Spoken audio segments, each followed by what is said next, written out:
Okay. Couldn't be better. Already hit record. I can't see shit. All right, here we go. Hello, world. Welcome back to another Breakout Finder video cast. I'm your host, Nate Liss. You can find me on Twitter at @AnOutrageJew. And with me, as always, co-pilot Ryan Lopes. You can find him on Twitter at StillRyan5. And back with us tonight, a great champion. Some of you love him. Some of you hate him. Many of you may have muted him. A returning champion, Matt Kelley. You can find him on Twitter at fantasy_mansion. I've had so much lunar pre-workout tonight, boys. I'm psyched for this. I am pumped. How is it going? Listen, anytime we got Matt Kelley back on the show, bro, reoccurring guest, the official reoccurring guest. Man, I am the juices are flowing. There's tingling where there's normally not tingling. I'm ready to get after it. I know it. That was a very strong take. Matt, since the last time we saw you, the show has had a couple of upgrades. The full green screen. Yes, Ryan, the lunar module, I can tell. Yes. And Ryan stepped his game up. He closed his closet doors. It's closed, boys. It's closed. He closed his closet doors. We can honestly, no longer see his middle school outfits. Yes, all my shorts and what's going on over there? Space helmet's coming off. I can breathe though. We got a lot of oxygen in here, so I feel Nate. good. Look, Nate looks sleek. Right? I mean, this is what I'm here for. This is an upgrade. Is it? You've hit an upgrade button, my friend.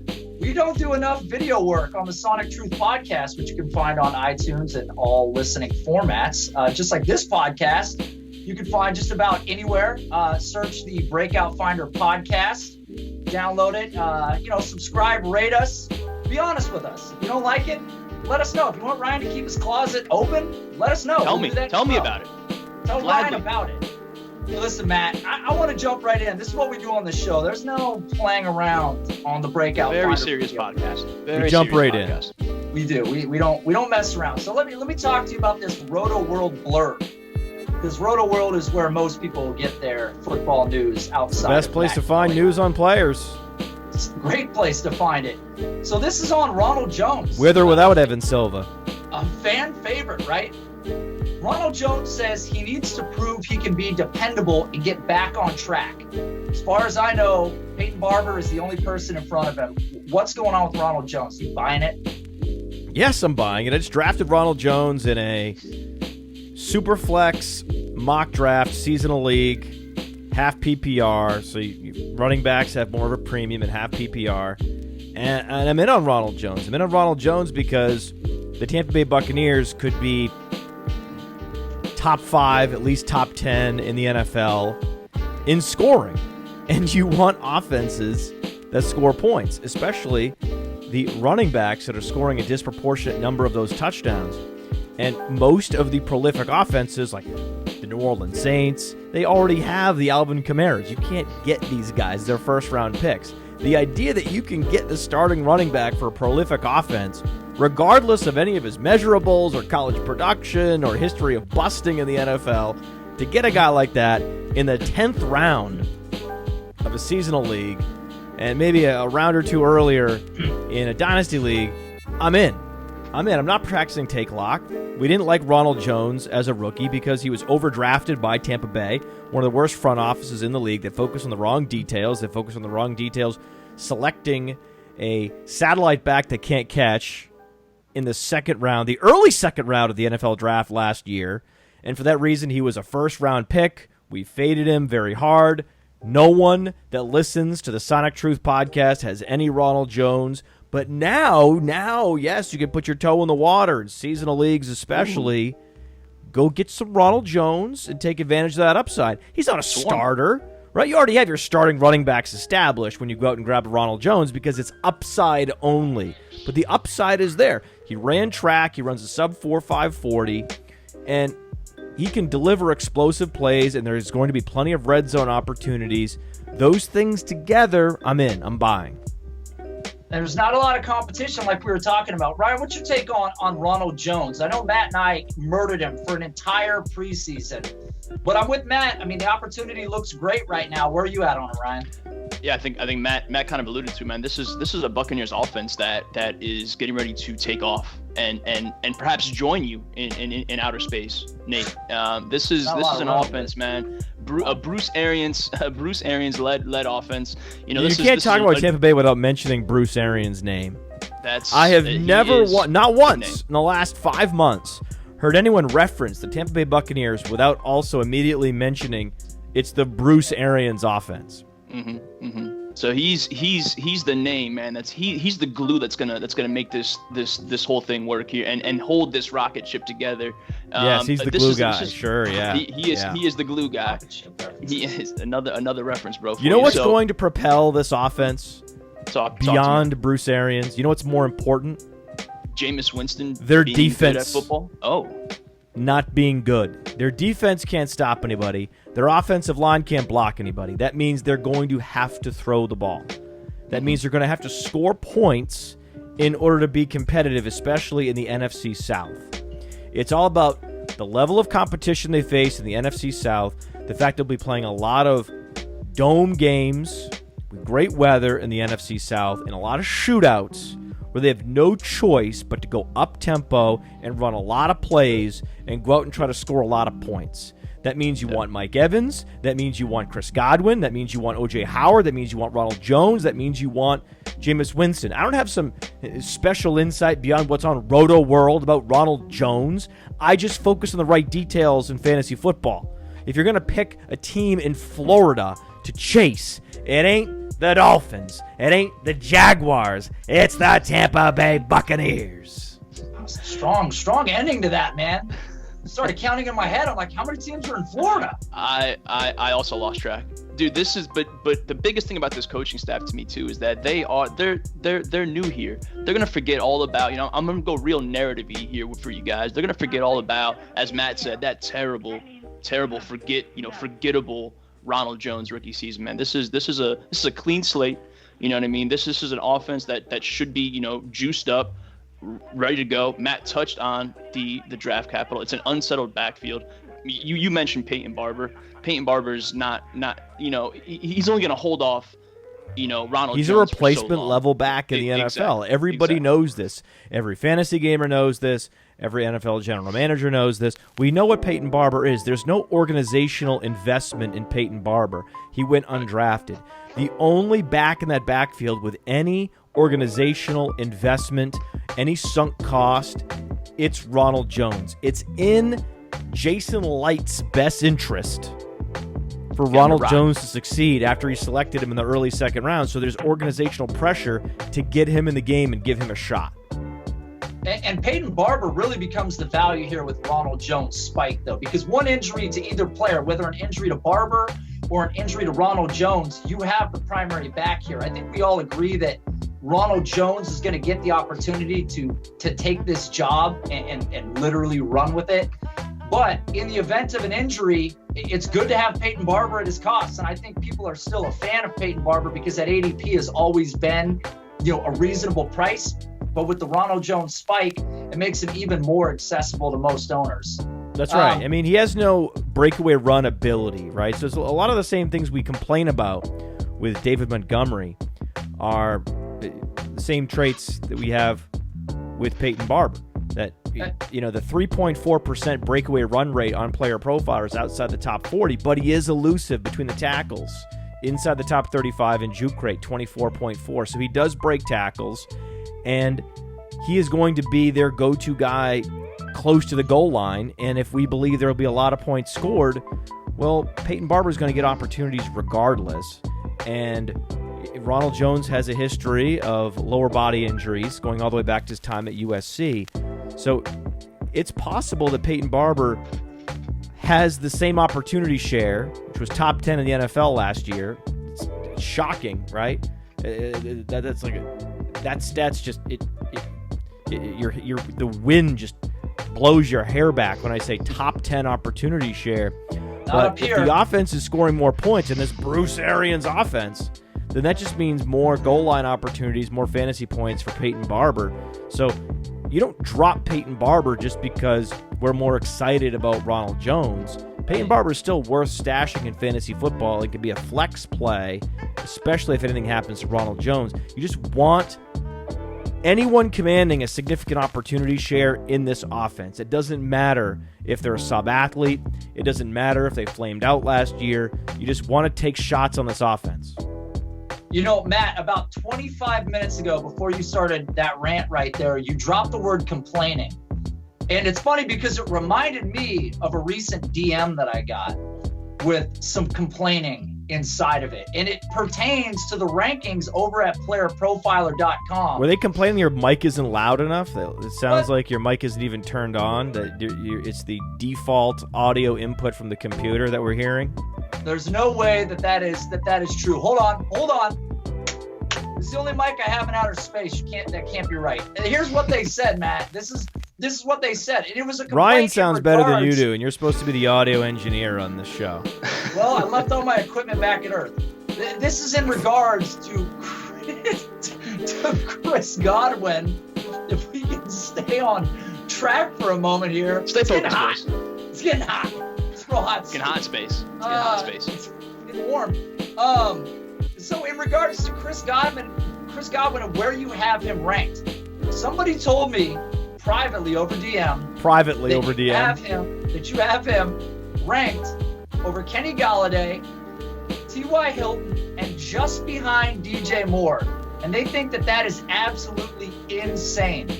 But based on this, if it is true, it's clearly wheels up on Chris Godwin at playerprofiler.com. Why is that? That's not a hot take. I don't understand why that's a hot take. He's not inside the top 10 in Dynasty, but he's inside the top 20. I think most Dynasty analysts have Chris Godwin inside their top 20. He has a very similar profile to Kenny Golladay. He's just 2 years younger and will be operating in a pass-first, high-volume offense in Tampa as opposed to Kenny Golladay operating in a run-first offense 2 years older in Detroit. And there is an established veteran presence in Mike Evans in Tampa and in Marvin Jones in Detroit. These situations are very similar. Both are upper percentile athletes. Chris Godwin has a more well-rounded, robust athletic profile than even Kenny Golladay. And Chris Godwin went to a Division I program. Kenny Golladay went to Northern Illinois. So those of us that know the sensibilities of Nate Liss know that he prefers bigger conferences, level of competition. Yes. Very important to Nate Liss. So Chris Godwin, as a Big Ten receiver, gets a boost on a lot of Breakout Finder metrics. So for a bunch of reasons, I think Chris Godwin is a better dynasty asset than Kenny Golladay. Certainly T.Y. Hilton, he's 30 years old. Get out of here with T.Y. I mean, age does matter. I mean, we're talking about a 23-year-old ascending, soon-to-be superstar versus a superstar in decline who has one more big year left in his tank, and that's T.Y. Hilton, who is a field stretcher, but he's undersized, and no one thinks he's going to extend his career the way Antonio Brown might. So get out of here with T.Y. Hilton. Get out of here with Kenny Golladay. And yes, it's very close between Chris Godwin and DJ Moore. These are very similar players. They're incredibly young. They're just coming into their own. They're ascending. Again, DJ Moore is not in the same offense that Chris Godwin is in. It's a lower volume offense in Carolina, and they run that offense through Christian McCaffrey. And when Christian McCaffrey isn't open on the dump-offs, Cam Newton runs it. So the opportunities for red zone receptions, red zone touchdowns aren't as high for DJ Moore with the presence of McCaffrey in the backfield, Greg Olsen, and the threat of Cam Newton to run the ball as it is for Chris Godwin. So I expect Chris Godwin to score more touchdowns this year than DJ Moore. DJ Moore is a year younger. He was drafted a year earlier. Chris Godwin also has more wide receiver 1 weeks in his game log. So anytime Chris Godwin is given an opportunity to start a game in the NFL, what does he do? He goes out and puts up more than 15 fantasy points. We saw that the first 3 weeks of the season. Last year, he went 13, 16, 17 fantasy points. Then in the final 4 weeks, 5 weeks of the season, he was up over an 80% snap share. And in 2 of those weeks, he was a top 10 fantasy receiver. In one of those weeks, week 17, he was the number 1 receiver in all of fantasy. So we've seen the explosiveness, the ceiling on a week-by-week basis, depending on the opportunity he's given for Chris Godwin. We haven't seen it for DJ Moore. With DJ Moore, it's still theoretical because he checks all those Breakout Finder boxes, right? He has the age-adjusted college production. He was super precocious. The guy was taking handoffs in the backfield, so he has that dynamism. So in terms of checking boxes, yes. As a prospect, DJ Moore checked more boxes, was more impressive across a lot of metrics than Chris Godwin, but he hasn't produced as much at the NFL level yet. But we like to zoom out at Player Profiler and at the Breakout Finder, and that's why we're literally splitting hairs. Not literally. I don't. It's not literal at all. It's figurative. But these two players are very similar, and their lifetime values are within a point of one another because they're very difficult to distinguish. One guy has the number 1 wide receiver job. The other guy is in a more prolific offense. Other than that, they're very, very similar prospects. And with the departure, with the departure of Adam Humphries, with the departure of Deshaun Jackson, you're looking at 180 targets. And Chris Godwin already had 95 last year. So, to think it's primarily Adam Humphries. That's the big, right? The big vacated target void that we're excited about. It's not Deshaun Jackson. He missed a lot of time last few years. It's getting Adam Humphries out of the slot. Sure. And they're going to play Chris Godwin in the slot. And I believe they're going to put Justin Watson, ideally, or Brashad Perriman on the outside with Mike Evans. And they're going to have Chris Godwin hogging targets in the slot. So now imagine Chris Godwin gets more of those Adam Humphries targets than any other receiver. And he's also capitalizing on the close to the line of scrimmage, easy to convert targets. And Chris Godwin has the athleticism, and check it out. PlayerProfiler.com, he has an 68th percentile burst, 74th percentile agility, 89th percentile speed score. So when he has the ball in his hands, Chris Godwin is excellent at turning up field and shaking off defenders and accumulating yards after the catch. That's just another area where he's similar to DJ Moore. This is a guy that drafted in the 5th round in seasonal leagues. It seems high. It feels high for a player like Chris Godwin that hasn't had a 100 target season yet on his resume. But given that upside, once you have your starting receivers set in dynasty or seasonal leagues, you need to chase that upside, and no one has more upside right now than Chris Godwin in those rounds 5 and beyond. Man, Ryan, are you here? Ryan, hello. I'm just soaking it all in, man. Dude, Matty comes here. We were talking before the show, man. Matty does the heavy lifting, bro. We have him on these shows to make us look really good, and that's so I just kind of sit back and just let it wash over. Chris Godwin's gonna make us look good this year. Chris Godwin's gonna make us look. Chris Godwin's the reason Player Profiler and Breakout Finder exists. That's the reason. You can reason plug in these data points and poof, pop, out steps Chris Godwin at the top of the charts, man. Bro, we had the late round quarterback on a couple weeks ago, JJ Zachariason, a fellow Chris Godwin fan, and also the owner of one of the most fantastic bookshelves. He was sitting in front of, man. Fantastic bookshelf, Matt. I don't know if you had a chance to check it out. JJ's got a great bookshelf. JJ came on and was talking all sorts of money Chris Godwin propaganda, man. You highlighted it yourself. He has that 95th percentile spark score. He's in that Bruce Arians voluminous, ascending offense. All the boxes, all the stars are aligning for Chris Godwin this season. There's a reason they didn't bring back Humphries. They know that Chris Godwin can man the slot. He can be a volume slot receiver and go over 120 targets. And when you have that level of athleticism, getting over 120 targets, you're going to be a WR2 in fantasy with wide receiver 1 upside. Especially, something happens to Mike Evans. You already tweaked a hamstring in minicamp. I mean, I'm shaking. I'm shaking. Like, I'm shivering all over thinking about Chris Godwin's upside. Get him a blanket, somebody. Get him a blanket. Listen, yeah. You know what makes me shake? The thought of 2 wide receivers, rookies, drafted. So it sounds like the buzzard whispering in Nate's ear on Twitter, complaining about where we have Chris Godwin ranked. Now here's the thing: doesn't like upside. This is a person who does not like upside. We'll never know who that DM was. He likes the flaccid wide receivers that's just getting the targets. He's the guy that has Adam Humphries in fantasy and not Chris Godwin. Fuck that guy. Obviously. Listen, I've got 2 wide receivers for you, Matt. Matthew Kelley, 3rd round selections in the most recent draft class, both above a 94th percentile spark score. 2 totally different situations here. We got Terry McLaurin and Miles Boykin. Who are you reaching for in a draft? Maybe not reaching for, but who are you targeting of these 2? Do you value them the same? You value them differently? Ryan, I'd love to get a take from you someday. Matt. I have 1 McLaurin and 1 Boykin in Dynasty. Boykin. So I have 1 of each across my Dynasty League teams. I don't use the word shares. That's a stupid word to use in fantasy football. Okay. We're not stockbrokers. We're not hedge fund portfolio managers.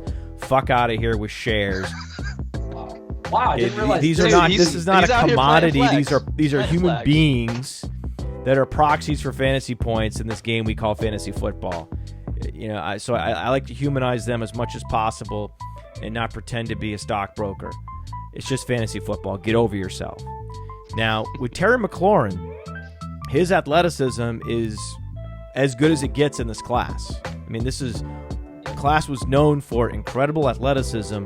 It doesn't get better than Terry McLaurin with a 126.2 95th percentile Spark X score. He has the exact same Spark X score as Chris Godwin. Here we go. Look how it parallels. And he's a similar size. It's a professional show. What's the difference between McLaurin and Chris Godwin? Chris Godwin was a mega producer at an early age at Penn State.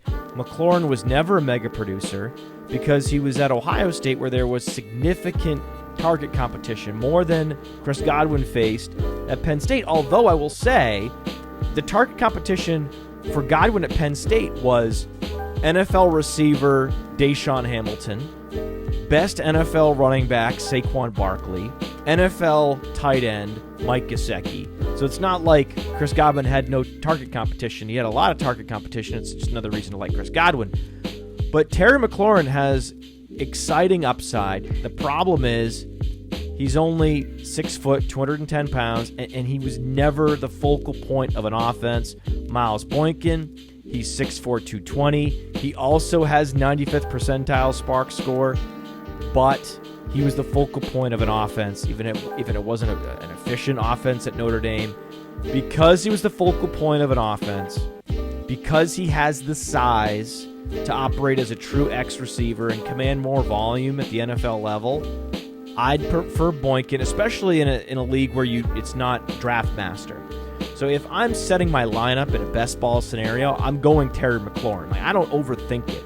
I like receivers that look like Terry McLaurin in best ball leagues. I want Kiki QT. I want Will Fuller. I want Marquez Valdez-Scantling and Traquan Smith. I want guys like that, boom bust, right? But in a traditional league, give me Miles Boykin, hoping he can break through this Chris Conley archetype that he has. The wide receiver who underperforms his athleticism at the college level terrifies me. So if you're sitting here with a 99th percentile burst score at 6'4", 220, but your dominator is a mere 30%, 50th percentile, that tells me something's wrong with you. That tells me you're not able to translate those athletic gifts into on-field production, especially not at an early age where Boykin didn't break out until late in his age 21 season. I mean, the guy's an old breakout. So you're hoping he can develop.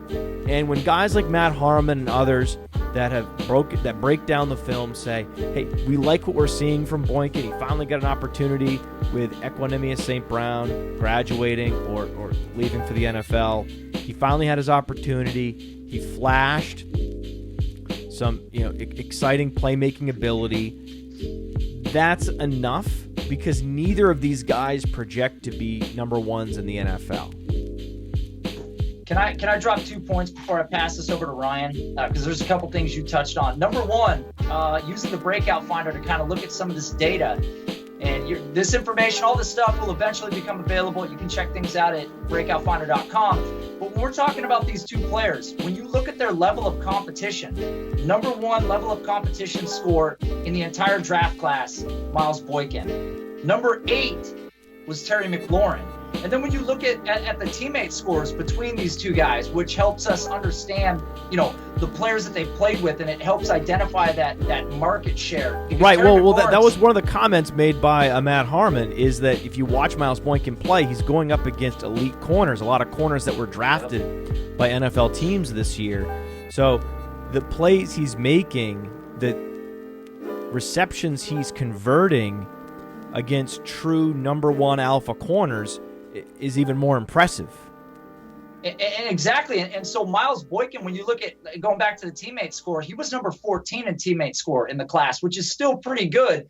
But Terry McLaurin, number 2 overall. I mean, play with Paris Campbell, play with Johnny Dixon, a lot of other guys over his course of time there.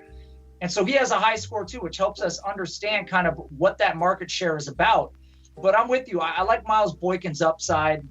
The offense that he went to, I know it's all on Lamar Jackson. That kind of makes some people fearful. But outside of Marquise Brown, what are the weapons there? Yeah, there's not an established number one in Baltimore. You could argue that Miles Boykin has the easiest path to capturing the number one wide receiver job in the NFL among the rookies, other than Marquise Brown himself. Because that Baltimore wide receiver core is so thin. It's Willie Snead, and then it's Chris Moore. Are you kidding me? Yuck. And guess what? They're talking about how Jordan Lasley's on the outside looking in. That just tells you how fucking awful Jordan Lasley is. Last week on the Breakout Finder pod here, NATO, we obviously went over the second tier of rookie rankings, and I had slotted Boykin in kind of that wide receiver 10, 11 spot. Yep. And again, you and Matt covered most of the ground here. The biggest thing that hinges on Boykin's either now and his future is as Matt suggested, is Lamar Jackson's progression. All this hinges on the simple fact that we're expecting that second year jump from Lamar Jackson as a passer. Outside of someone like Hollywood Brown, they drafted a pretty intriguing running back prospect in Justice Hill. We know that the offense most likely, for the most part, is going to kind of focus and run through the ground, but there's enough kind of meat on the bone, so to speak, to go through the air. Miles Boykin, 6'4", 220, this monster athlete, just kind of scratching the surface again from the film watchers, trusted eyes like Matt Harmon. His playmaking ability did stand out, and I think again, if Lamar Jackson can take that next step, he's definitely the one that I'm targeting. Just because I'm not as confident in that Washington situation. There was a case where I did draft Terry McLaurin over Miles Boykin. We had them adjacent in the rankings. In a league that I won last year, I had the 112 pick in the rookie draft, but we do snake, right? So the 112 and the 201, which also meant I had the 312 and the 401. And with the 312, Kelvin Harmon was still there. And because that Washington receiving core is so thin, the fact that I already had Harmon incentivized me to go back-to-back with McLaurin.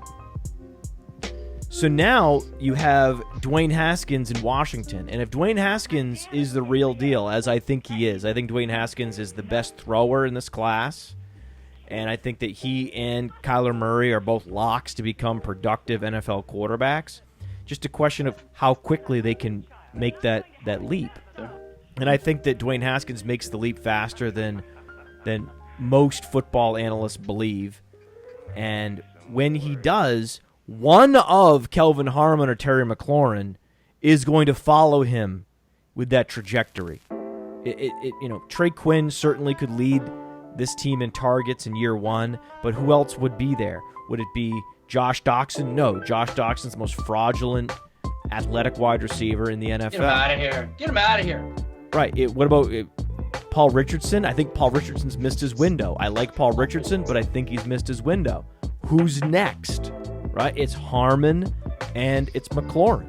One of these two guys is going to make plays and score a bunch of fantasy points this year, especially if Dwayne Haskins seizes the job and surprises people. That depth chart is absolutely desolate.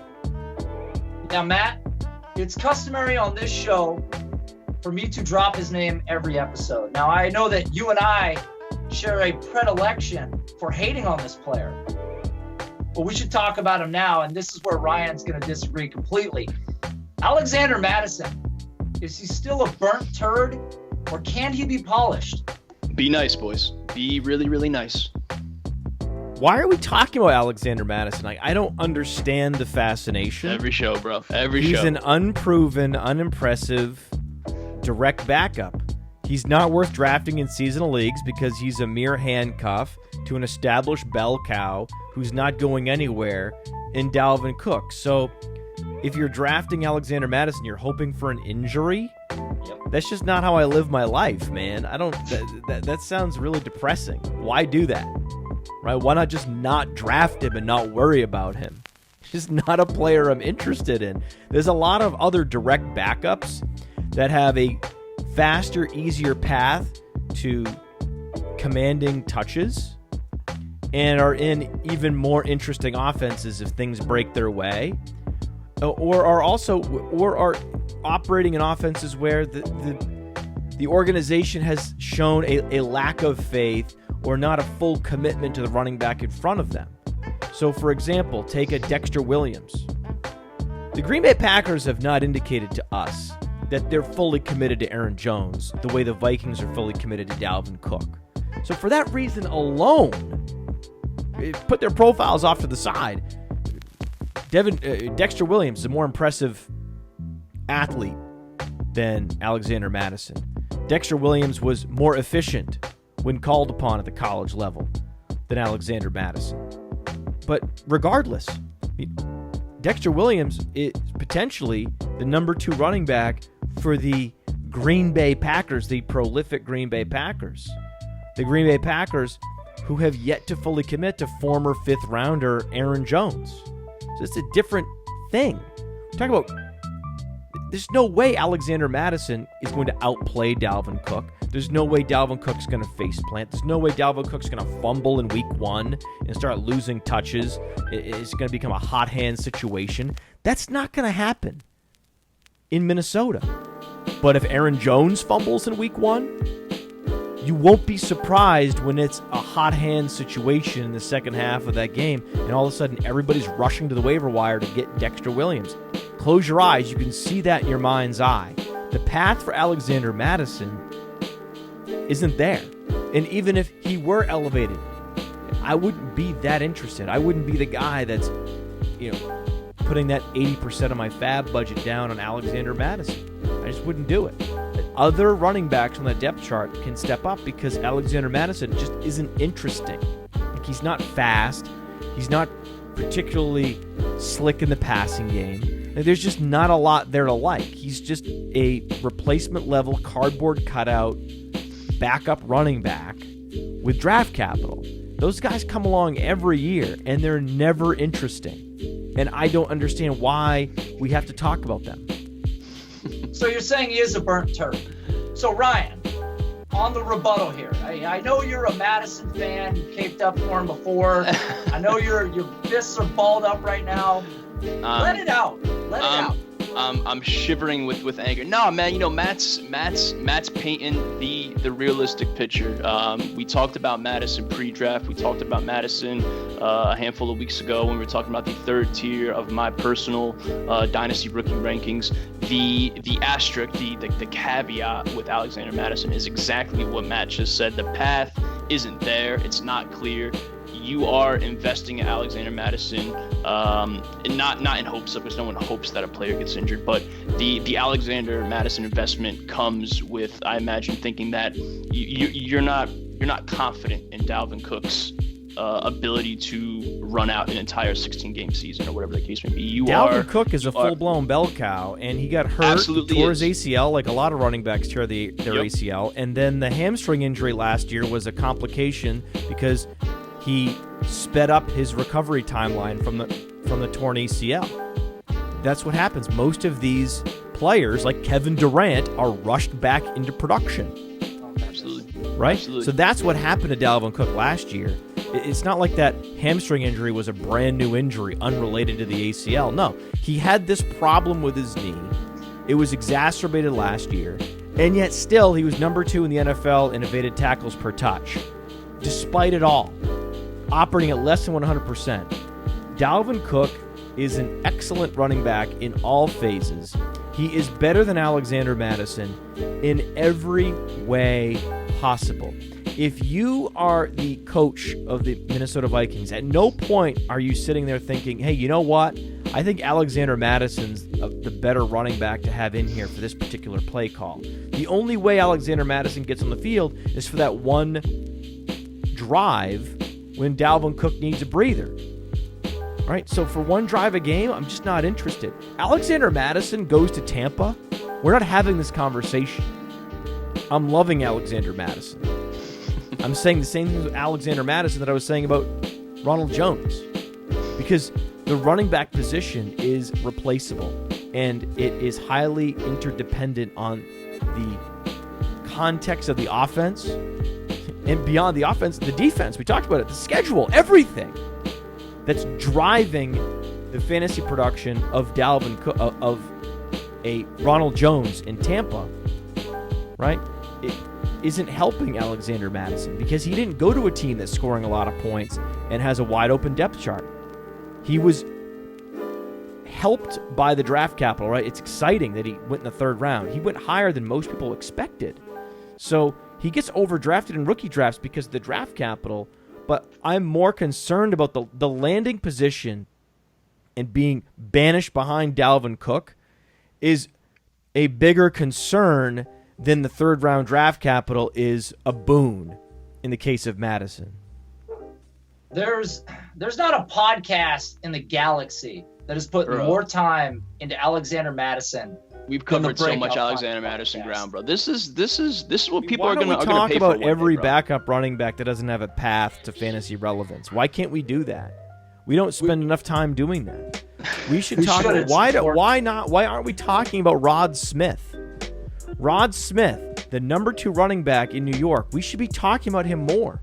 It's ridiculous.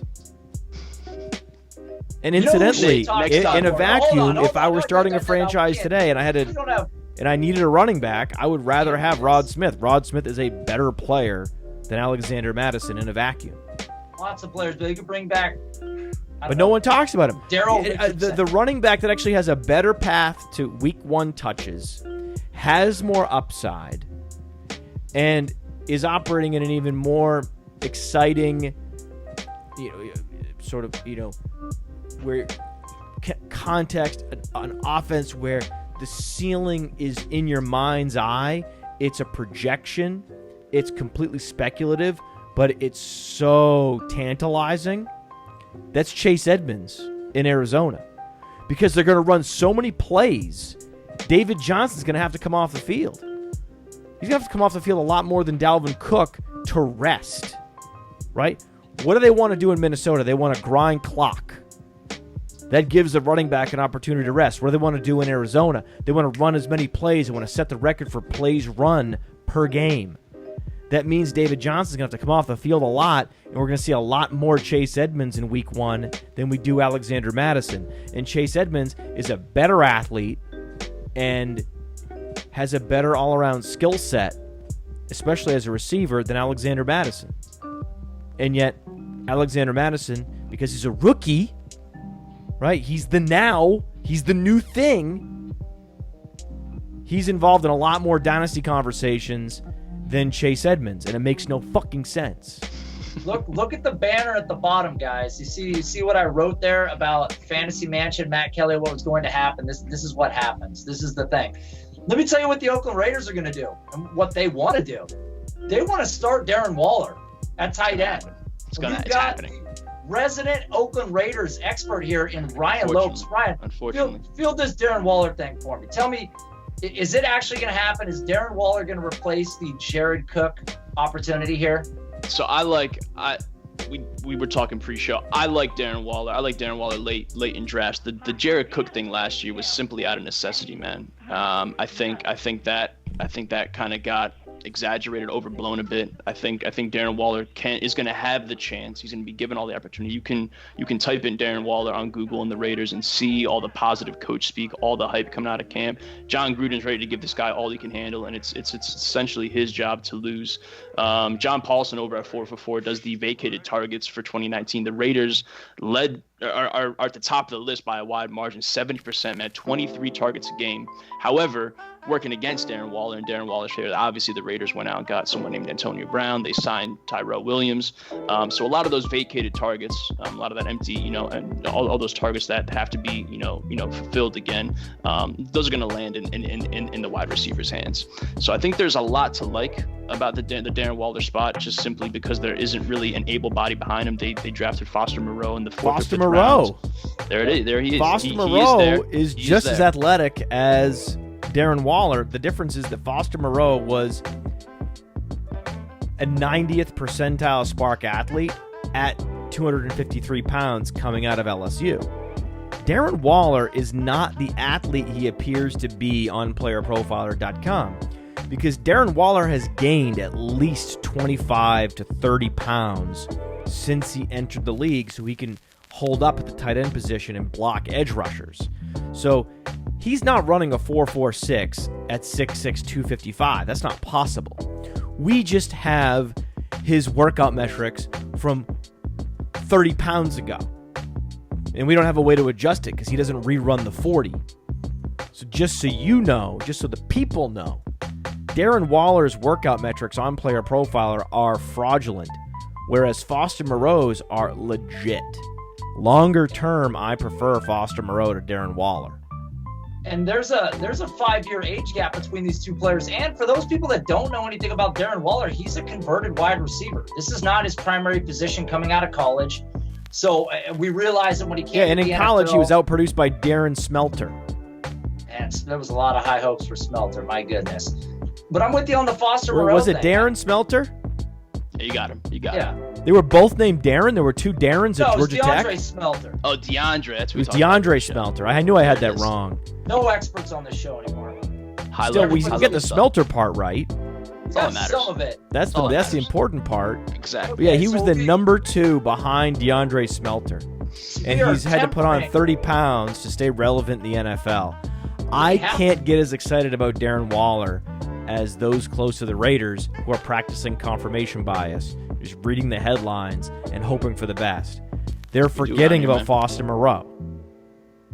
I'm with you, man. I think Foster Moreau is the sneaky guy in this offense. Ryan, but he's a rookie. He's a rookie. I can see Darren Waller having a one-hit wonder season. It's very possible. But for me, it's all about Foster Moreau, man, longer term. There's that opportunity to grab Darren Waller late, like Ryan had mentioned. He's an upside play as a later round option, especially in leagues that put a premium on tight ends. Foster Moreau is clearly the dynasty asset in this offense, a tight end that you would like.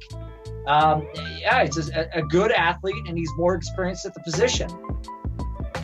Okay. Let's talk about more experience at the position.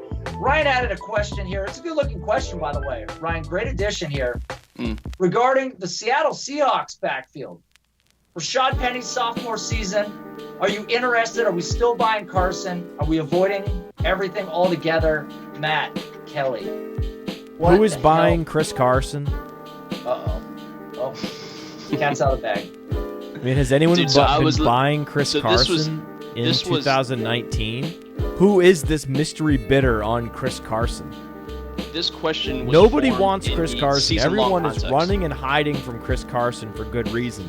Because he's already hurt, missing mini camp, dealing with an injury from last year, still recuperating, thoughts and prayers to Chris Carson. And even at the college level, zooming out, he wasn't the primary back at Oklahoma State. That was Justice Hill. So it doesn't make sense that Chris Carson would be able to hold on to the starting job once Rashad Penny gets acclimated to the position at the NFL level. Like Ronald Jones, Rashad Penny is drafted in the first round or with early round draft capital and doesn't understand the rigors of the position, doesn't understand how to maintain his strength and conditioning, his diet, and how to play hurt, as most NFL players have to play hurt.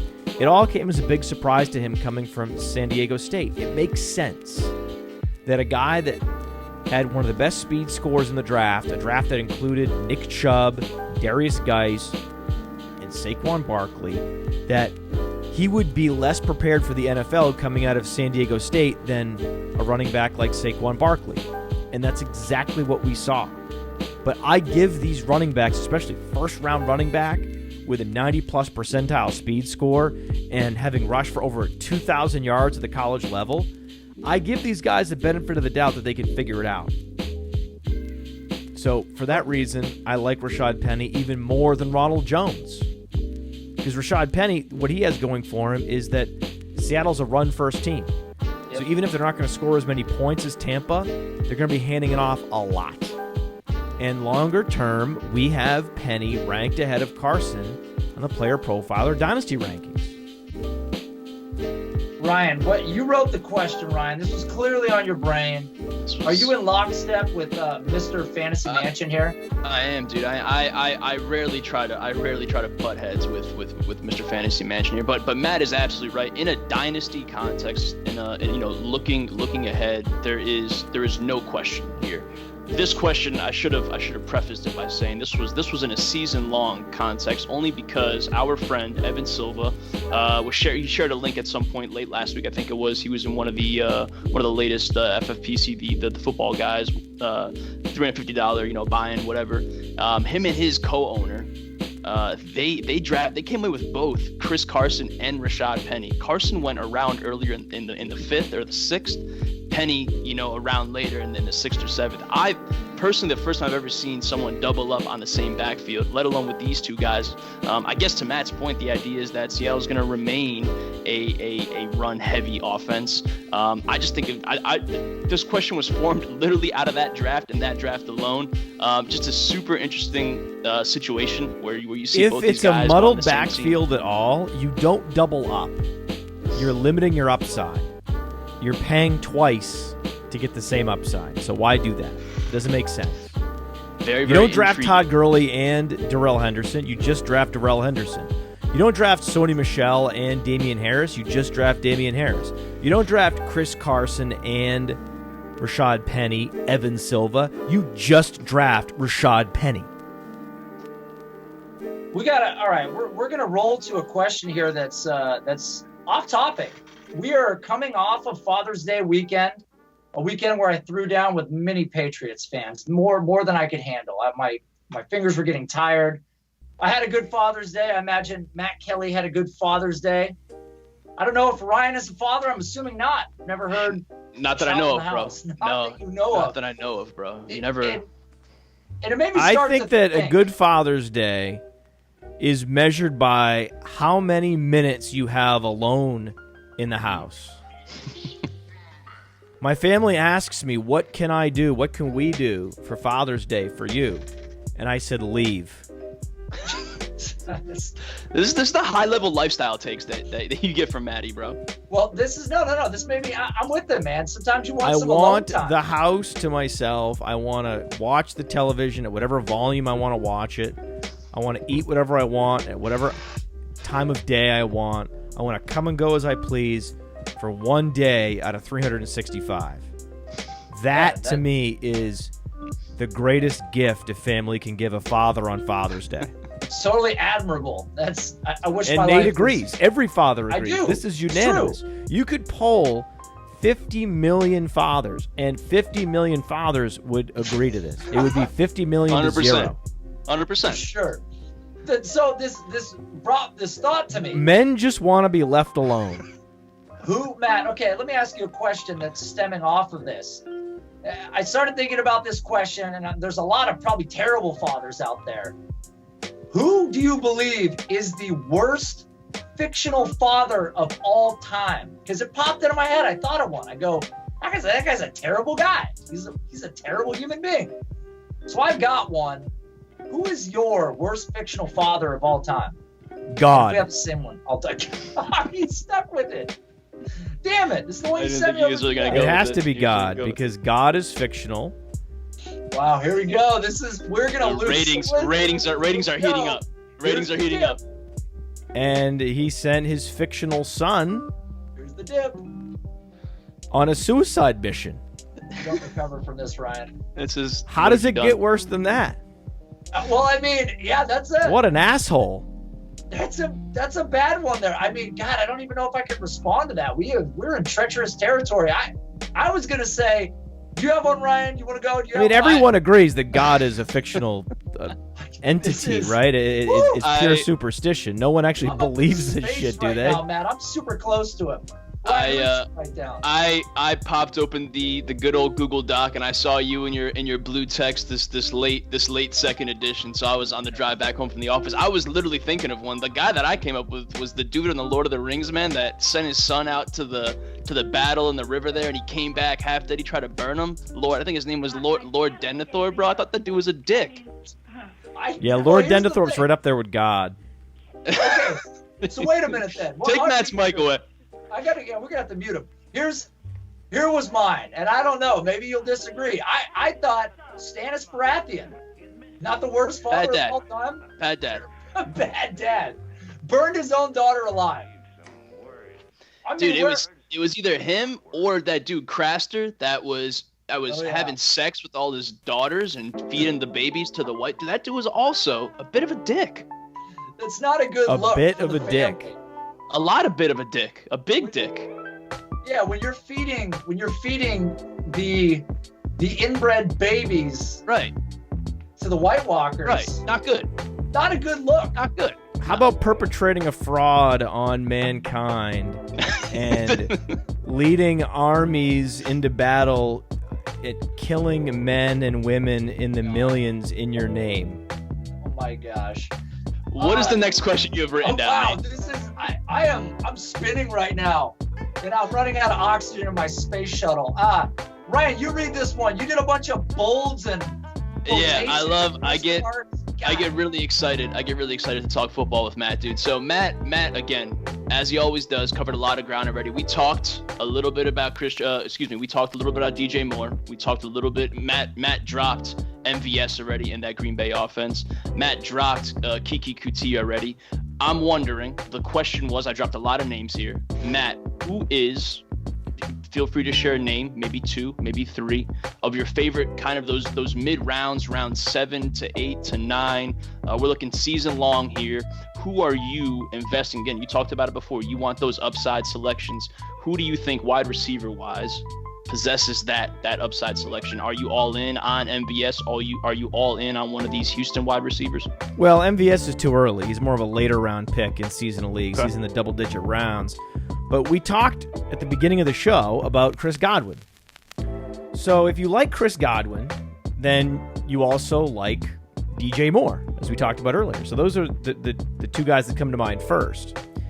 But then if you like Chris Godwin and you like DJ Moore, you also necessarily like Christian Kirk. Because Christian Kirk checks a lot of those same boxes. He has the incredible age-adjusted production profile. He has the speed. The difference is with Christian Kirk, after exceeding expectations in the production department, despite operating in the league's most anemic offense in Arizona last season, the difference between Christian Kirk and Chris Godwin is that there is no Mike Evans in Arizona. So if anything, Christian Kirk has more opportunity. The Arizona Cardinals might actually run more plays than the Buccaneers. If you had to pick one team that could pass the ball even more than the Buccaneers, you would pick the Cardinals. And in Christian Kirk, he has a much clearer path to seizing the number one wide receiver role in Arizona than Chris Godwin does in Tampa because of the presence of Mike Evans. Another name that kind of falls in that same group right there is Allen Robinson. Surprisingly, Allen Robinson going pretty late. I mean, coming off of injuries, underwhelming, but still the locked-in number one in an offense. That's right. That aside from Anthony Miller, hasn't brought in any true weapons to compete with him. So that's a guy that's going in the 7th, 8th round in some drafts, which is crazy love to me. Wide receivers on their second year back from a torn ACL. It's the reason I like Dalvin Cook. We talked about Dalvin Cook earlier. I won't be drafting Cooper Kupp this year in that same range because Cooper Kupp's a year away. It's like so many have forgotten that the Cooper Kupp tore his ACL, and he's not going to be ready for the start of the season. He's certainly not going to be 100% to start the season. Just wait a year and go ahead and draft Cooper Kupp next year after he disappoints in 2019. It's very simple. Well, that's what happened with Allen Robinson last year. This is the year. Allen Robinson is still in his prime at the age apex. This is the year. He'll probably have his second best season of his career this year. The only risk with Allen Robinson is that he has Blake Bortles deja vu. That Mitchell Trubisky is Blake Bortles 2.0 because the parallels between Trubisky and Bortles are striking. They were both drafted in the 2 and 3 slot, had issues with accuracy going all the way back to their time in college. Neither one of them were impressive for multiple seasons at the college level. Trubisky only had 1 year as the starter at UNC. So thin college resumes, overdrafted, accuracy issues once they reached the NFL, missing a lot of open throws, a lot of hope imbued in Mitchell Trubisky this season, just with a great defense in Chicago, just as we saw with Blake Bortles a couple of years ago, that great defense in Jacksonville. Blake Bortles face plants, the franchise tanks. You can see the same thing happening in Chicago, and Allen Robinson just sobbing in his hands that he's going through the exact same life experience in Chicago that he did in Jacksonville, tethered to Blake Bortles. That's the risk. I mean, and few receivers, and perhaps no receiver other than Allen Robinson, is more suited to deal with a quarterback that has some of these woes. He can make up for some of these inaccuracies and deficiencies. Yeah, he's great at the catch point. Yeah, I like Allen Robinson at his ADP. I think he's a great value, and I prefer the upside of a DJ Moore and a Chris Godwin in that ADP range. But you can draft Allen Robinson and then get Christian Kirk the following round. So that's a great move. Love it. All right, Ryan, take us into the next one. You got these questions. The way you write them, they make me ill. Get you excited, man. We're gonna go back to our buddy JJ, man, with the fantastic bookshelf. We talked Kerryon Johnson, man, at length. I kind of found myself on the opposite side of Kerryon, probably, looking back on it, I'm probably on the wrong side of that. So I was curious, where does the Podfather sit as far as the Kerryon Johnson, campaign goes for the 29 season? Again, looking at things in the season-long lens with this question, are you buying Kerryon Johnson? He's going curiously early, or at least interesting. Kerryon Johnson. That was the alley-oop. Or it's just this is not that interesting, right? Kerryon Johnson, just not that interesting. The Detroit Lions showed a surprising lack of commitment to Kerryon Johnson this offseason. They signed C.J. Anderson. Surprisingly, you didn't have the Detroit Lions in your top 10. Right? If you're doing a pool, who's going to sign C.J. Anderson? It certainly wasn't Detroit, right? That wasn't a favorite to get C.J. Anderson. Then they go out and they try to sign Malcolm Brown away from the L.A. Rams. Then they draft Ty Johnson. It doesn't make sense. They're not acting as if Kerryon Johnson is the locked-in primary back in Detroit. Detroit is acting as if there's doubt. They already have Theo Riddick in the satellite back role, so Kerryon Johnson's not a bell cow. I don't understand his third-round ADP. To me, he's a fourth-rounder. And I prefer a Marlon Mack and I prefer a Derrick Henry at that ADP. Because the other problem that Kerryon Johnson faces is the restricted offense in Detroit. We learned this lesson with David Johnson last year, that you can be one of the best running backs in the league in terms of your talent profile, and you can be restricted significantly by the context of your offense. And if Detroit wants to be run first, and they want to go out there and just not make mistakes and win games with their defense, while that will help Kerryon Johnson's total number of carries, it will reduce his number of red zone opportunities. It will reduce his targets. And I think that will ultimately reduce his total fantasy point output. It constricts his upside, that he's not part of a prolific offense. If you airdropped Kerryon Johnson into another offense, if like we talked about earlier, just put him in Tampa. I love Kerryon Johnson. He's a second-round pick, right? Because he got over 100 carries last year, close to 40 targets. So he proved himself last year, posting close to 14 fantasy points per game. So he has NFL production on his resume, and he did it as a rookie. So he showed that he was ready for the rigors of the NFL experience. So in a lot of ways, Kerryon Johnson was impressive. I mean, 5.0 true yards per carry, the true yards per carry metric on Player Profiler, discounts the long runs. So Kerryon Johnson, very efficient. I like what I'm seeing from Kerryon Johnson. I just wish he went a little later in drafts. I think that there's a real fetishizing of the second-year running backs in fantasy football. That's why Nick Chubb is too expensive. It's why Kerryon Johnson's too expensive, and Darius Geis is too expensive. For whatever reason, it's the rookie running backs and the running backs that are coming off injuries that are better values. Give me Dalvin Cook in the late second round. Give me Derrick Henry in the fourth round. These are the guys I'm looking at before I'm going with Kerryon. So you don't end up with Kerryon Johnson. If you'd rather have Derrick Henry's always going to be there for you in the fourth round, and Derrick Henry's upside is 2,000-yard running back, leads the league in rushing.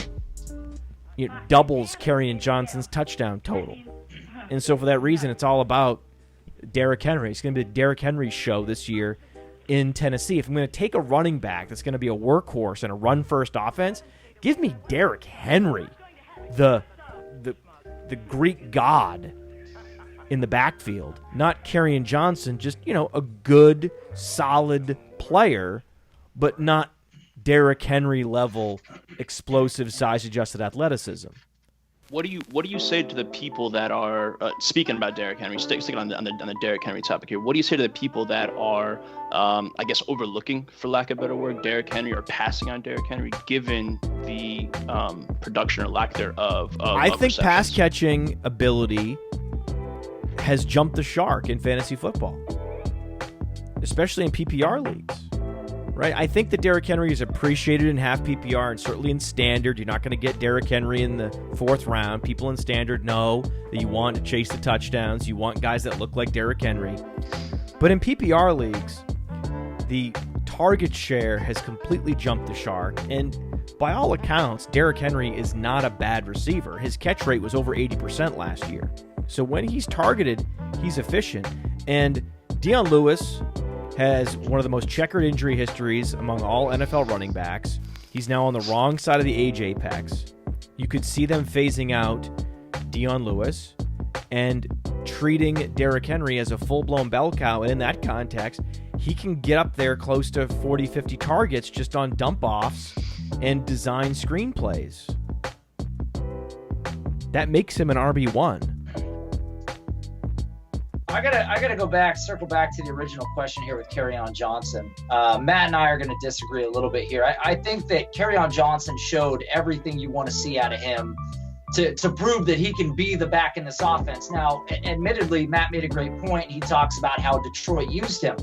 Look, they signed C.J. Anderson to a one-year, $1.5 million deal. It's not a death sentence for Kerryon Johnson. But it's a touch squeeze. It's definitely a touch squeeze. They also drafted Ty Johnson, who's faster than Kerryon Johnson. That doesn't mean C.J. anything, Anderson as the goal line back or the short yardage back. They have Theo Riddick as the satellite back. It's a touch squeeze on a team that doesn't want to score, Nate. Well, ask Chris Johnson about being fast. How did that equate to yards per carry? It doesn't matter that his. What are you talking about? I'm talking about a touch squeeze. Ty Johnson. No, I'm talking about a touch squeeze. I get it, but what I'm telling you is, who did the Tennessee Titans draft at running back this year? They didn't need to draft anybody. Exactly. Who did Detroit draft? Are you going to tell me a guy that got drafted in the 6th round is the guy that you're going to cape up for as the reason that Kerryon Johnson? Of course I'm caping up for Ty Johnson. I like Ty Johnson a lot. I like him Ty too, Johnson has incredible upside. He's one of the fastest size-adjusted athletes at the running back position and was a precocious producer at Maryland. And he's absolutely someone you should be stashing in Dynasty. And in the very deep redraft seasonal leagues where you're drafting handcuffs, he's an interesting final round dart. Absolutely. I'm with you on owning him, but to think that he's going to surpass Kerryon Johnson is I didn't say he's going to surpass Kerryon Johnson. I'm saying that there's going to be packages featuring Ty Johnson. There are going to be packages, especially short yardage and goal line, featuring C.J. Anderson. And already there's a restricted number of red zone opportunities because the offense has admitted, like they've come out publicly in Detroit saying, hey, we want to grind out clock. We want to ground and pound. And so what? Kerryon Johnson gets the carries between the 20s? That's a 3rd rounder for you?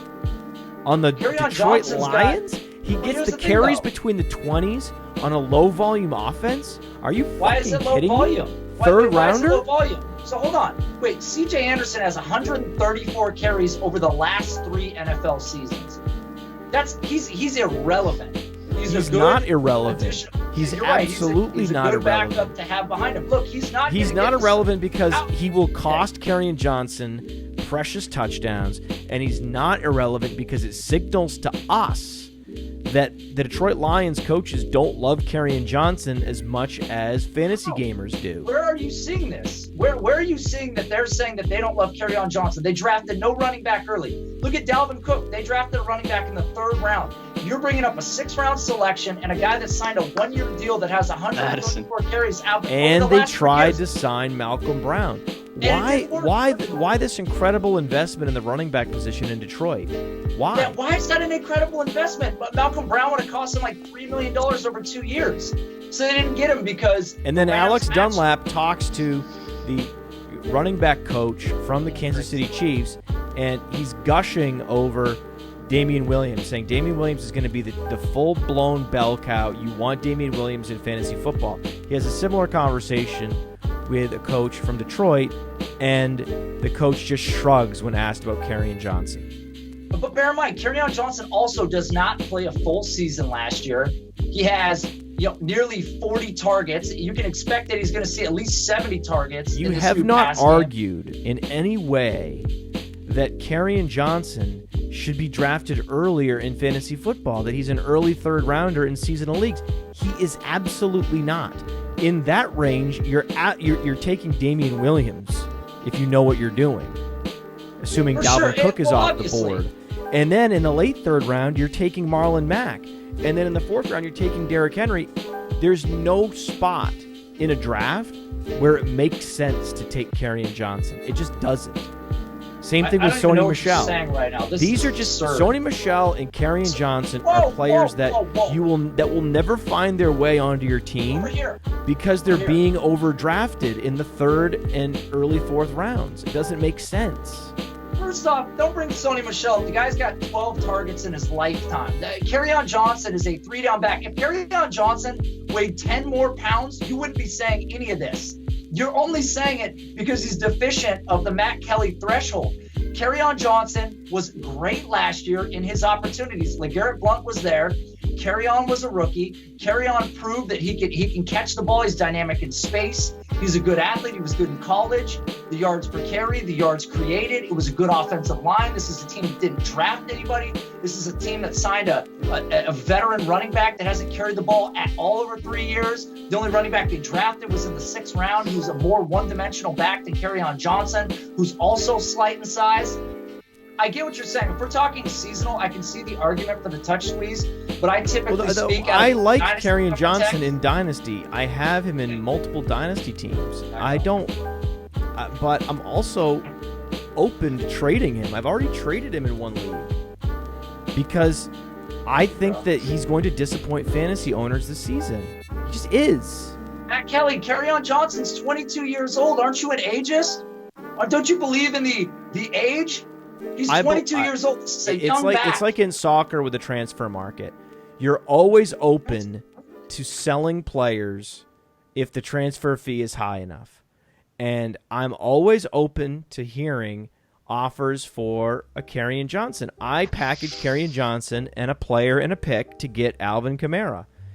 You can do that. The hype around Kerryon Johnson is high enough that these trades are in play.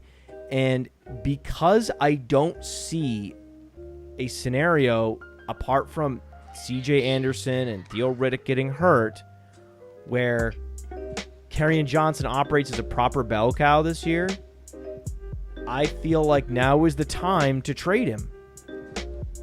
Theo Riddick was pretty irrelevant last year in the run game. Obviously, he did his thing in the pass game. I mean, that's what Theo Riddick does. But I want to point out the fact that aside from a touch squeeze, you've said nothing negative about Kerryon Johnson, which understandably... I don't hate players, Nate. I hate ADPs. And if someone wants to overpay for Kerryon Johnson in trade, I'll trade him in Dynasty. And I'm not interested in him in the third round in seasonal leagues. Okay, the take in seasonal leagues, I'm with you because there's better value late. I'm totally fine on that. But I don't know what your take is. Your take is that Kerryon Johnson is a fine running back. He's a nice little player. I agree. Nice little player. He's a nice player to have. Yes. As your third running back in Dynasty, your roster's doing really well. Get me out of here, Ryan. Kerryon Johnson is your third running back in Dynasty. Absolutely. He's a good flex play.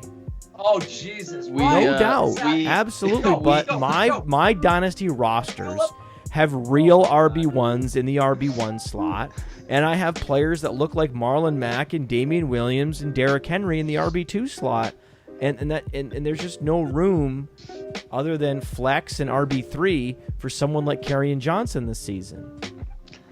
I didn't. Dude, I didn't realize Kerryon would be such a I did not envision the Kerryon topic being the hot button topic of tonight. But I'm glad that we went there. We Nate does not understand offensive context. It's the same reason why I'm going to have more Chris Godwin and DJ Moore and Christian Kirk than I will Kenny Golladay in seasonal leagues. And it's the same reason why I'm open to trading Kenny Golladay in Dynasty. Because all the players on Detroit are going to be challenged to return value at their respective ADPs. Whereas the players from Arizona and Tampa, they have a real tailwind to overperform their ADPs, given the fact they're going to be operating in all these shootouts with bad defenses and coaches that want to throw the ball around the yard. This is totally bananas right now. I'm surprised you're not as. I don't understand how you don't understand this. I don't understand how you. I don't understand why you're chasing players on the ground and pound offenses with improving defenses. It's about opportunity. And bad weather. It just doesn't make sense. Why you're not drafting players in wide open offenses in warm weather. Why you're not doing that? I don't. Wait a minute. What is happening? Hold on. How do you not know this? Where do the Detroit Lions play? Just out of curiosity, since we're talking about weather. They got 8 games a year. Where?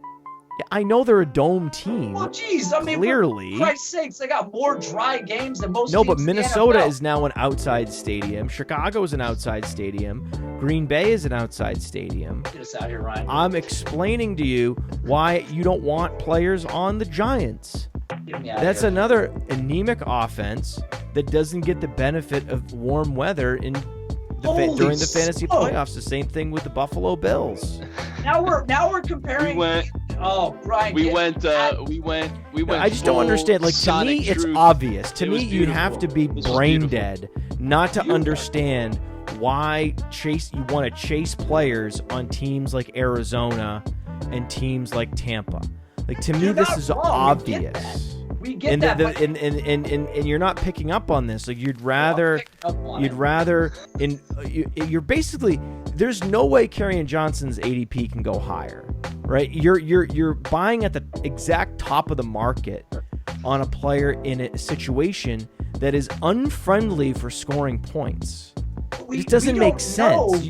Don't you understand how that doesn't make sense? I have a question for you. If we roll out next year and Kerryon Johnson has 220 carries and 75 targets, he's going to be in that RB1 conversation. He's going to be right there near the top 12 or higher. That puts him in a fair value. I mean, you're saying you wouldn't take him in the third round. That seems a bit crazy because you're postulating this touch squeeze that does not exist yet. You're saying Ty Johnson, 6th round pick, speedster. We don't know anything about him in the NFL. And C.J. Anderson, a guy who hasn't done anything over 3 years other than a couple good games with the Rams while Todd Gurley was hurt, are going to put a touch squeeze on Kerryon Johnson. It's the same thing with David Montgomery. David Montgomery is not an explosive athlete. David Montgomery is a running back on a team that I believe will take a step back offensively. They have a good defense. They play in cold weather, especially in December. This is not a team that you want to chase. You don't want to chase assets in Chicago. There's also a touch squeeze between David Montgomery, and Tariq Cohen, and Mike Davis. I think Mike Davis is going to get some carries in Chicago, especially short yardage. It's the same situation. And I think that David Montgomery is getting overdrafted if he starts leaking into the 5th round. It's the same principle. You don't want to chase players on teams like Chicago. It's a bad idea. If you're going to go and take a cold weather team, they better be the Packers or the Browns, a team that you know is going to score a lot of points, or the Steelers, where that are known for being prolific with super efficient quarterbacks. But here's the otherwise they're the worst possible offenses to invest in. You're not wrong in this take, but when you bring up Chicago, those 3 players couldn't be any more similar in ability. Mike Davis, David Montgomery, and Tariq Cohen are all very similar. David Montgomery is similar in ability to Kerryon Johnson. But it's just that Kerryon Johnson's a little more explosive. Kerryon Johnson's a better player, and Kerryon Johnson's a bit more explosive. But I think you could argue that Chicago's offense is a little bit more explosive too.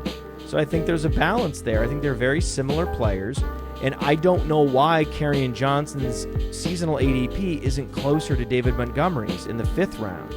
Because he has no competition. That's why I keep going back to. He doesn't have Mike Davis. He doesn't have Tariq Cohen. He's got nobody. He's got fucking nobody. Ryan, get us the hell out of here. Let's go. Yo, we spent boys. Well, first of all, well done. Second of all, we spent. I think we have. I'm looking at the show sheet right now. We have 3 more questions about running backs. I don't know if anyone wants. There's not a running back that we haven't talked about in the past half an hour. At this point, it seems. However, the one name that we do have in the show sheet, the one running back that we haven't talked about yet. Again, let's keep our season long shades on here, if you don't mind. Devonta Freeman. Let's talk about Devonta Freeman, and then let's get the hell out of here. Everyone agree? Go, Matt. Go ahead. Please. I'm going to disagree with whatever you say now. I think that Devonta Freeman is more interesting than Kerryon Johnson. He is, yes, because he's going later in drafts, so he's a better value. You can actually get him in the 4th round, and he has less competition, and he's in a much better offense. And he has a track record of being the number 1 overall fantasy running back. So on pretty much every level, with the exception of size-adjusted athleticism, where Kerryon Johnson is superior, Devonta Freeman's better. And I think I would prefer Devonta Freeman in a vacuum this season, because I think this is the last year. We have a last hurrah season for Devonta Freeman. I think that he's had to do a lot of scary things to his body that none of us are privy to get ready to play on Sundays. I think that those things are will wreck him in the long run. I think he's already been experiencing, significant injuries, both concussions and shoulder injuries, lower body injuries. So I feel bad for Freeman that it makes sense that a 205-pound running back that lacks explosiveness and agility, he's going to have to find creative ways to be a productive NFL running back. And maybe that's in the pharmacy. Maybe that's with painkillers. Who knows how he's doing it? I think he's a one-year rental. So I'm not buying him in Dynasty because I don't like to buy one-year rentals in Dynasty, especially those that have Devonta Freeman's Dynasty ADP price tag. But in seasonal leagues, I think he's a better value than Kerryon Johnson because he's operating in the context of this Atlanta Falcons offense. And that matters so much more than either of you two knuckleheads understand. Unbelievable. I threw out this Devonta Freeman question only because to this point, obviously we've covered all the Kerryon Johnson ground that there is to cover. We talked about it last week. To this point, just on the timeline, in the Twitter sphere, analyst, fan, whatever, I personally have not seen a peep about Devonta Freeman. You have the Derrick Henry takes, you have the Marlon Matt takes, you have the Kerryon Johnson takes. In that range, that 3rd to 4th round range, I've seen a pros, a cons, a story, whatever for all these other backs. No one that I've seen, no one is talking about Devonta Freeman. So because everybody knows that the clock is ticking. And but to your we're point, humans. We feel bad for him. I feel bad for him. I know it's going to end poorly for Devonta Freeman. He was overused in Atlanta. It was irresponsible of them to give him such a massive workload at 5'8", 206 pounds. And now he's 27 years old and he's used up. But he remains the primary back in the Atlanta Falcons offense. And he will command a greater opportunity share in week 1 and in the early part of the season than Kerryon Johnson. So on a lot of levels, he's more attractive at his ADP than Kerryon Johnson is. I'm with you. But in Dynasty, of course, I'd prefer Kerryon Johnson by a long way.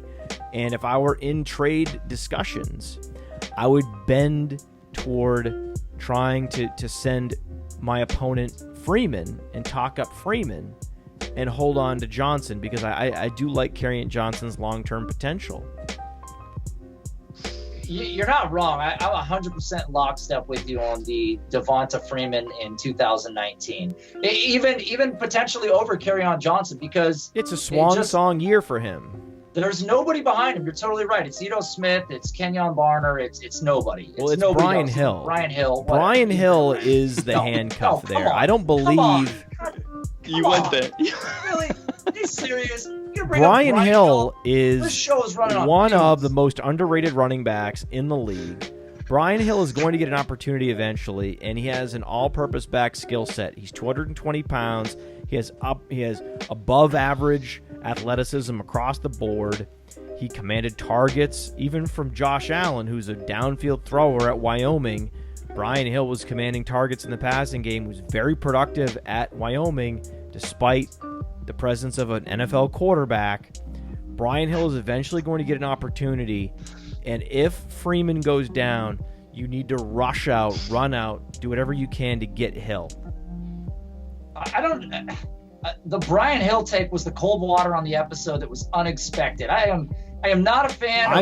I have Brian Hill stashed in every. I may be more heavily weighted on Brian Hill in Dynasty, having him on every taxi squad than any other player. I think my 2 highest owned players in Dynasty are Ty Johnson and Brian Hill.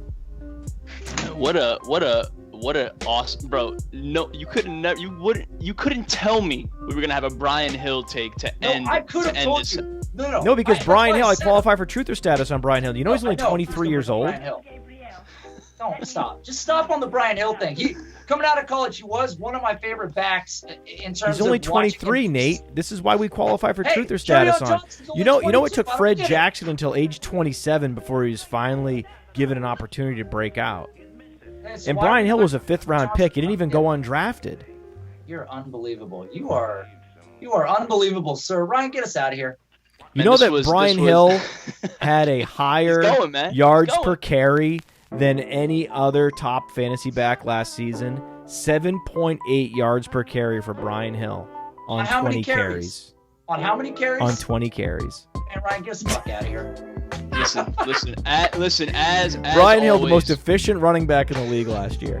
Get us out of here, please. As always, Matt Kelley, man, coming by to give y'all the season-long, the dynasty takes, all the Brian Hill takes you never knew you needed. This is why Matt Kelley Watch is Brian Hill fantasy break out all mansion. over the place this year. You heard throughout the show. You remember when Darren Sproles tore his ACL and separated his shoulder on one play, broke his arm and tore his ACL on a single play? Well, that could happen to Devonta Freeman. Devonta Freeman could suffer a concussion and a torn ACL and a broken clavicle in a single play. If it's going to happen to any running back, it's going to happen to either Matt Breida or Devonta Freeman. If that happens, it's going to be the Brian Hill show in Atlanta. This is too much. Or the Alex Mattison show in Minnesota. Guys, we are on. Okay, do it. Yeah, please do it. Okay, listen. Guys, this episode is going to end up on the Roto Underworld Network. So if you haven't checked us out before, search the Breakout Finder in iTunes or Stitcher or wherever it is you listen to your podcast. You guys did cover a lot of.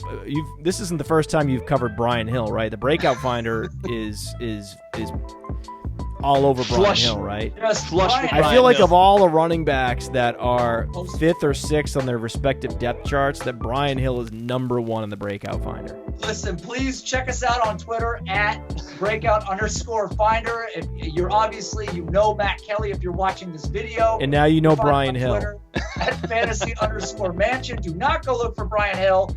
Matt, of course, is the owner of playerprofiler.com, which I'm sure everybody who listens to this or watches this already checks out. I'm a total stud, just like Brian Hill. God damn it. All right, that's the end of the show, guys. We're wrapping this thing up. I appreciate everybody checking it out. And find Matt Kelley on Twitter, man. All right, I'm out of here. I'm going outer space, boys. I'm already here.